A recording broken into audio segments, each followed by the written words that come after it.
Hi, this is Asa, and welcome to my audio experience. Hi, it's Asa. I'm giving you a copy of my best-selling book for free to help you in your health journey today. I'll pay for the book. All you do is just cover the small shipping and handling costs. Go to asarx.com and get your free book today. It can also get well. So our lifestyle is what matters more than just about anything else.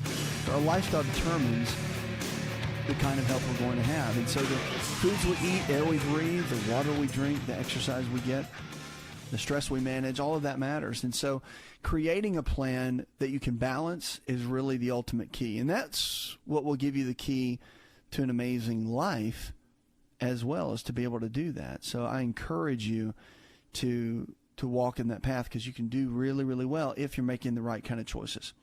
Let's go to the phones and talk to Ned. Hi, Ned. I have sores on my head that won't go away, and I have knots like at the bottom of my skull that just came up like today, and I have them in my groin area like knots. And I was just wondering, I've had this sores for about 6, 7, 8 months. I would go in and just have your dermatologist look at it, because those sores could be several types. And when you start talking about skin, someone really needs to look at it and take a peek, because looking at the actual sore, analyzing it, seeing the location, really that's what you have to do with skin conditions. I mean, there's a lot of could-bes that we could actually get into, but it's really a waste of time. I would go and definitely talk to them and just get in with your family doctor, or his family doctor will probably give you a good overview. But if they can't, if it looks pretty detailed, they may send you over to a dermatologist for a specialist, and at least you can get a good thought and good move there with what to do, because it probably can be remedied pretty easily. They've kind of got an idea, but I just would have them look at it first and foremost. Good thing to know is this, though. I do want to tell you this, is that skin conditions come from the inside out, not the outside in. So there is something internally going on, probably in the digestive tract, that is what's leading to a lot of this. So you want to have that looked at first. That is a big key. All right, 888-283-7272. That's 888-283-7272. Lines are open. Give us a call or go to the website. Being a father is a great joy in life.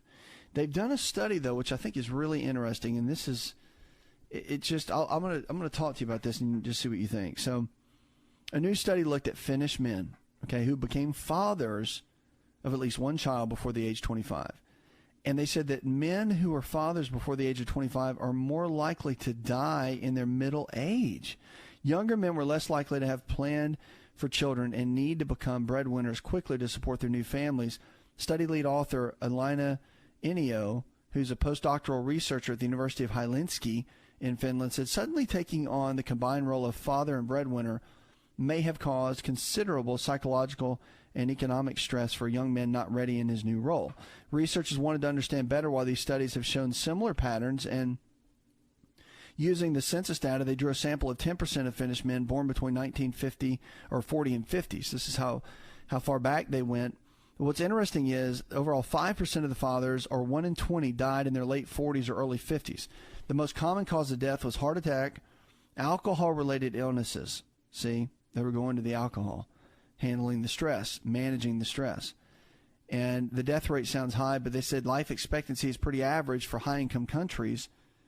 And for the fact that men were born after World War II, especially in a traumatic era in Finland, the war effects had largely waned by that time, so that wasn't a major impact on them. But the findings, they said, for these men, it says, whatever the case, it's important for young men to wait until they're sure they're ready for the responsibilities of fatherhood.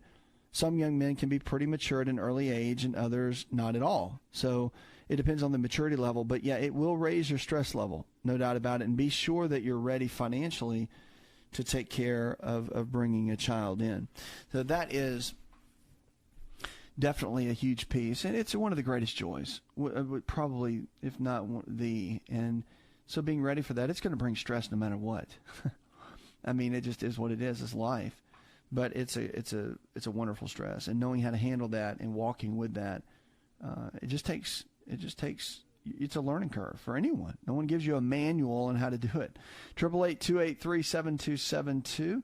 Give us a call or go to the website. If you haven't found our lifestyle provider, someone in your area that believes the same way we do, all this nutrition and lifestyle-based care we talk about, go to the website. We've got team members that are always standing by to help you. Our lifestyle providers always there to help you, and you can find great information there, people to help you go to that next level. I'm pretty excited about this. Cancer rates continue to decline in the U.S. So we rant and rave all the time about how cancer is one of the leading causes of death, and it is. It's almost trumped heart disease. It's close, not there yet, but it's close.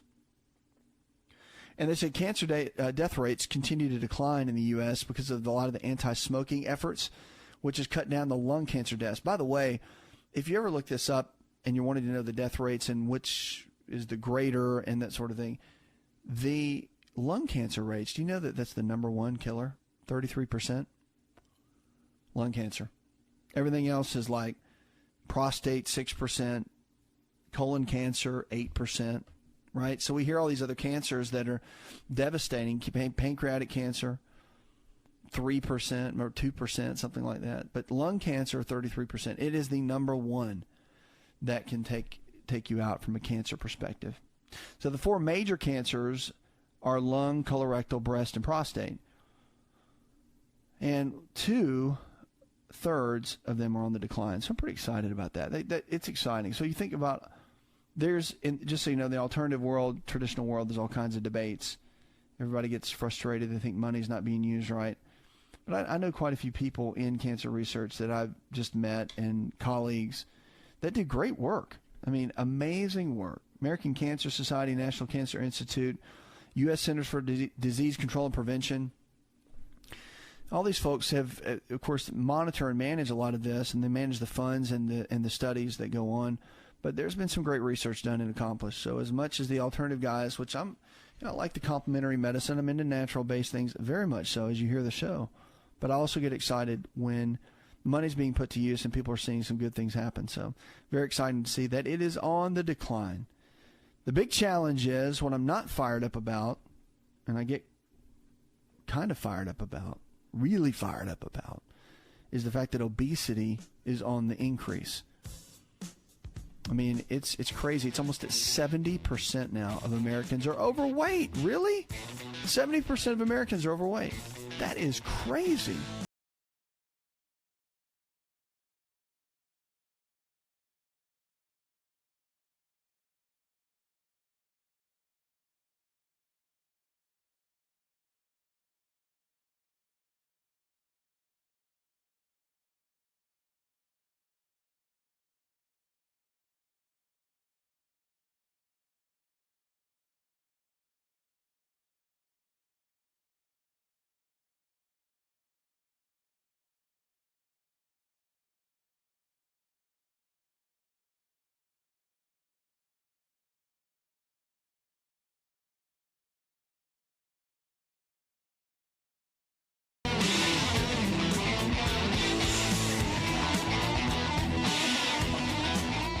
To experience more of Asa RX audio, visit us at asarx.com.